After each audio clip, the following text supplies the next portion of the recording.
Thanks again for joining us for another session of QN Allied. Today we've got John Meador, the president of Envirocheck. Thank you, John, for letting us into your facility. My pleasure.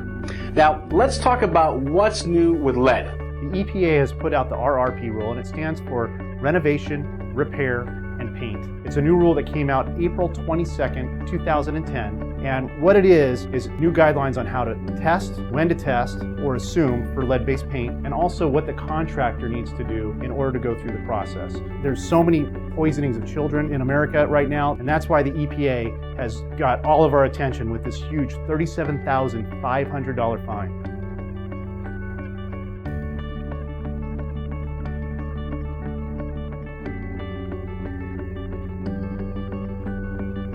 In the RRP course, they teach us that we can assume that anything pre-1978 has it, or we test.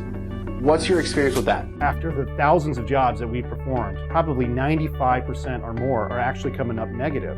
So the state of California has somewhat low rates of lead-based paint. If you test it, it comes back negative, then you're out of the jurisdiction of the EPA. Versus if you assume it, now you're stuck with lead-based paint in the place.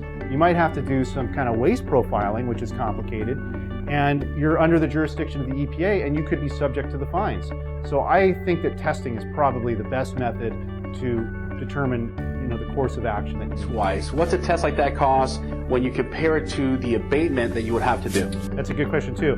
So we're talking a few $100s for Envirocheck to go out and do a test. Okay. And the potential cost savings, could be thousands of dollars of all this additional procedures that you would have to follow doing the RRP rule. Let's talk about what a contractor has to do when he's dealing with lead.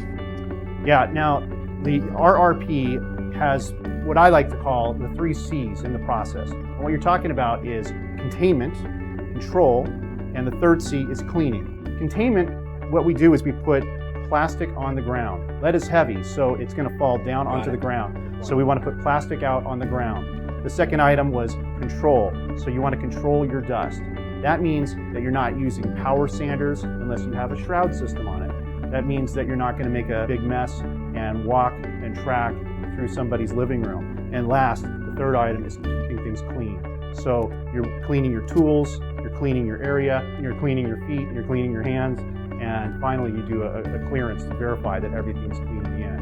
And that's a real basic process that the contractor needs to follow. Talk to us about how Envirocheck tests for lead.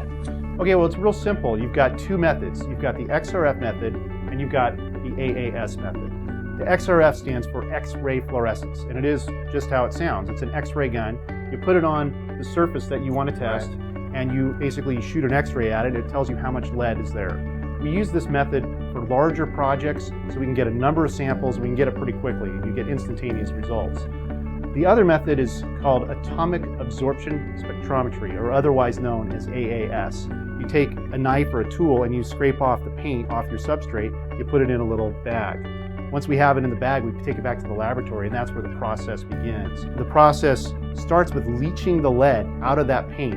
We do that by immersing it in a heated acid compound. We actually use nitric acid and hydrogen peroxide. Once we've got the lead leached out into that solution, we then actually burn it and shine a light across it, and that's how you get a spectrum analysis. We get those results pretty quickly, and that's what keeps you in compliance. Well, John, thanks again, man. Thanks for allowing us into your awesome facility. And for you adjusters out there, I hope this is, giving you some insight into the new RRP rule and the lead testing processes. Thanks a lot.